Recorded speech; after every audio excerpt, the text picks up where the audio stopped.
창세기 2장에 보면 이런 말씀이 나옵니다. 주 하나님이 땅의 흙으로 사람을 지으시고 그의 코에 생명의 기운을 불어넣으시니 사람이 생명체가 되었다. 창세기 2장 7절. 여기서 보면 하나님이 직접 흙으로 사람을 지으시고 그의 코에 생명의 기운을 불어넣으셨다고 말씀합니다.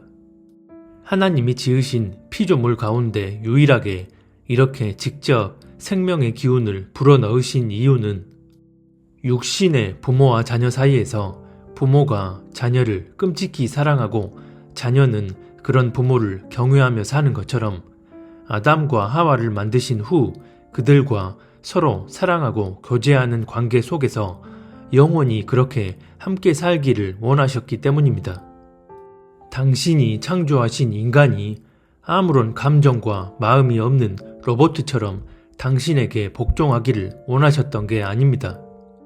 그래서 하나님은 땅과 하늘, 모든 자연과 동물들까지 다 말씀으로 창조하셨지만 유일하게 사람을 지으실 때만 그 코에 생기를 직접 불어넣으셨다고 기록되어 있는 것입니다. 당시의 상황 속에서 하나님이 행하신 그 디테일한 부분을 보고 하나님이 어떤 목적으로 인간을 창조하셨는지를 이해한다면 사람과 동물의 차이가 무엇인지를 깨달아 알 수 있습니다. 부모는 자녀가 원하는 건 다 해주고 싶어 합니다. 자녀를 사랑하는 마음이 너무나 크기에 할 수 있는 것은 다 해줍니다.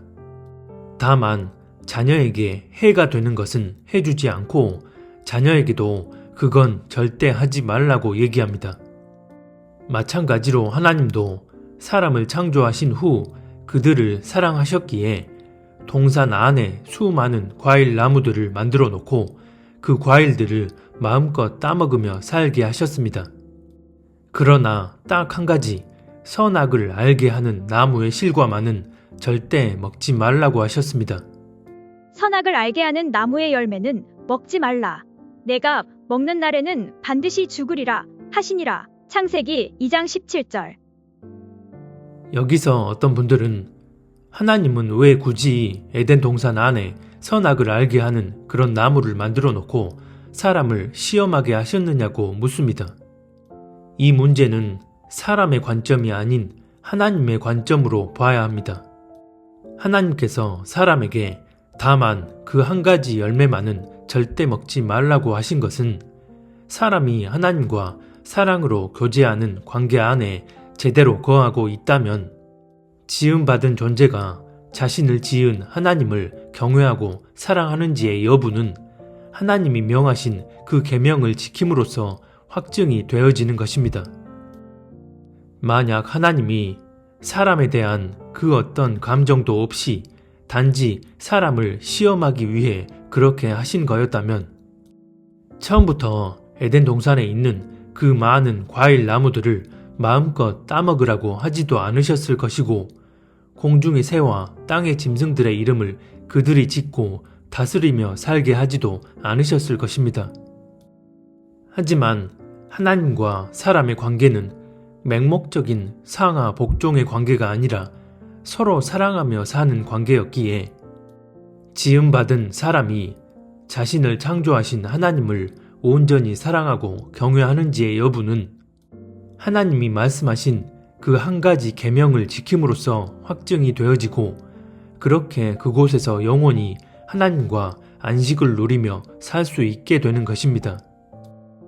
그런데 많은 사람들은 그저 사람 중심의 관점으로만 생각하기 때문에 창조주 하나님이 피조물에 불과한 존재에게 거기에 있는 99%의 열매들을 다 따먹고 마음껏 누리며 살게 하셨다는 사실은 생각하지 않고 그 한 가지 먹지 말라고 하신 것만 부각시켜서 왜 하나님이 사람을 시험하셨냐는 원망 섞인 말만 합니다.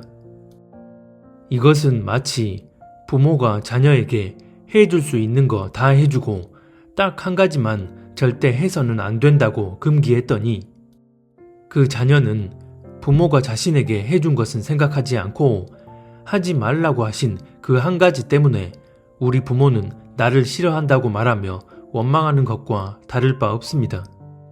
그래서 인본적 관점으로 진리를 대하면 진리를 있는 그대로 믿고 받아들이는 게 아니라 어떻게든 왜곡되게 받아들여서 미혹으로 나아갈 수가 있습니다. 하나님께서 선악을 알게 하는 나무의 열매를 먹지 말라고 하신 이유는 다른 게 아니었습니다. 그 열매를 먹으면 죽기 때문입니다. 그러면 왜 죽게 되는 걸까요? 로마서 6장 23절에 보면 죄의 삭은 사망이라고 말씀합니다. 선악을 알게 하는 나무의 열매를 먹는다는 것은 선악에 대한 분별의 기준점을 하나님이 아닌 자기 자신에게 두고서 하나님의 뜻인 선을 택하는 게 아니라 자기 뜻인 악을 택하게 됨을 의미합니다. 다시 말해 자신의 인본적 기준에 의해 선과 악, 옳고 그름을 규정짓게 되고 이렇게 되면 자연스레 생각, 감정, 지식, 욕구 등 자기 안에 내재되어 있는 그런 자아에 이끌리는 삶을 살게 됩니다. 그래서 하나님의 뜻이 아닌 자기의 뜻을 좇아 살아가게 되는데 이는 다시 말해 온갖 죄악으로 물든 멸망길로 나아가게 됨을 의미합니다. 즉 로마서 6장 23절 말씀 그대로 죄의 대가인 사망의 열매가 맺혀질 수밖에 없는 것입니다. 이 부분에 대한 더 자세한 내용은 영상 마지막에 나오는 링크 화면을 클릭해서 꼭 보시기 바랍니다.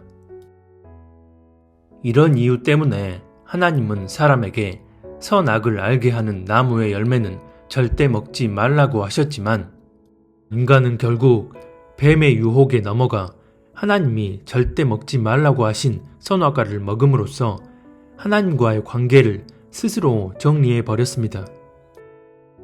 선악과를 따먹은 이후 모든 인류에게 죄로 인한 사망의 열매가 맺히게 된 것입니다. 하나님은 자신이 창조하신 인간들을 그렇게 사랑하셔서 모든 것을 마음껏 다 누리며 에덴 동산에서 영원히 함께 살기를 원하셨지만 죄의 유혹에 넘어가 하나님의 말씀을 저버리고 하나님과의 관계가 단절되어 버린 것입니다. 하지만 그렇게 끝나버렸다면 비극적 종말만이 인류를 기다리고 있었겠지만 하나님은 그런 인간들을 버리지 않으셨습니다. 최초의 인간이 뱀의 유혹에 넘어가 하나님이 절대 먹지 말라고 하신 그 선악과를 따먹고 말았고 그로 인해 자기 뜻대로 선악을 규정하는 죄성이 모든 인류의 내면에 뿌리 박히게 되었습니다.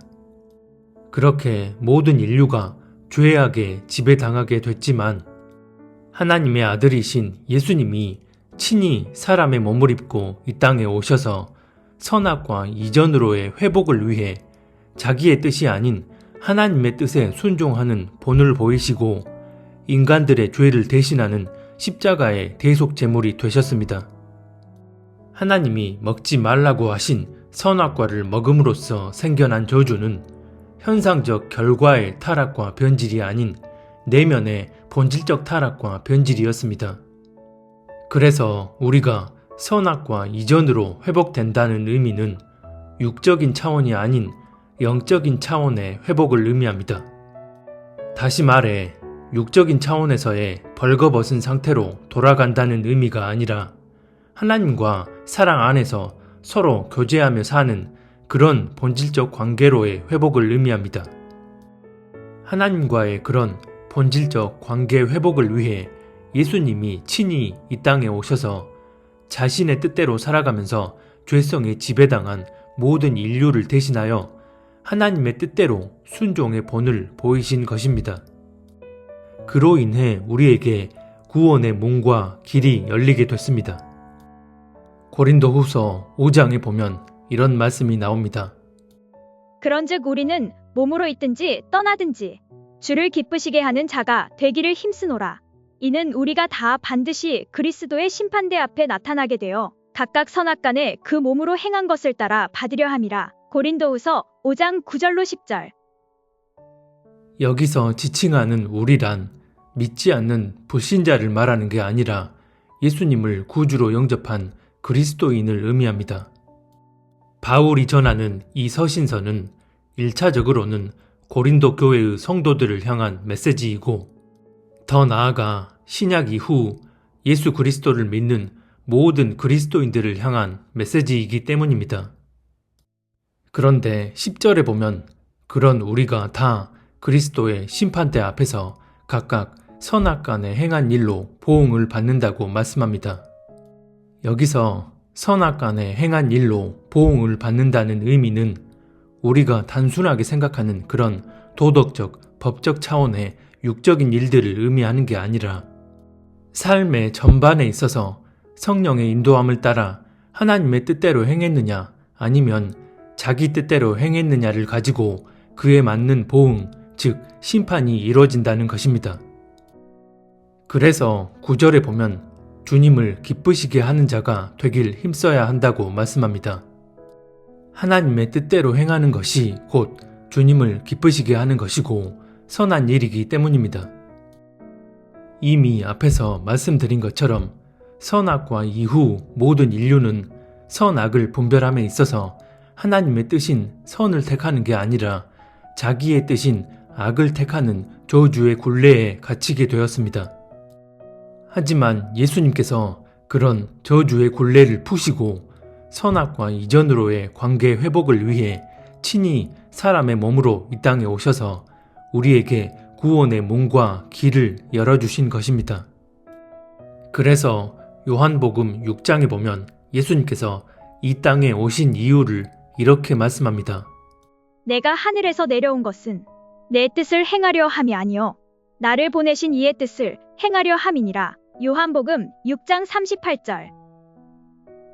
하나님의 뜻인 선을 버리고 자기 뜻인 악을 좇아 사망으로 내달리는 이들을 구원하시기 위해 사람의 몸을 입고 이 땅에 오셔서 하나님의 뜻대로만 살다가 십자가의 대속제물이 되신 것입니다. 그러면 이제 우리가 예수님을 구주로 영접하고 하나님을 경외하는 그리스도인이라면 날마다의 삶 가운데 하나님과 동행하며 내 뜻이 아닌 하나님이 뜻하시는 길을 걸어가야 합니다. 내 생각과 내 감정과 내 지식이 판단과 분별의 기준이 되고 내 욕구만을 충족시키기 위해 하나님의 뜻을 거스르고 있지는 않은지를 늘 수시로 점검하며 주님을 온전히 사랑하고 경외하는 신실한 주님의 신부들이 될 수 있었으면 합니다.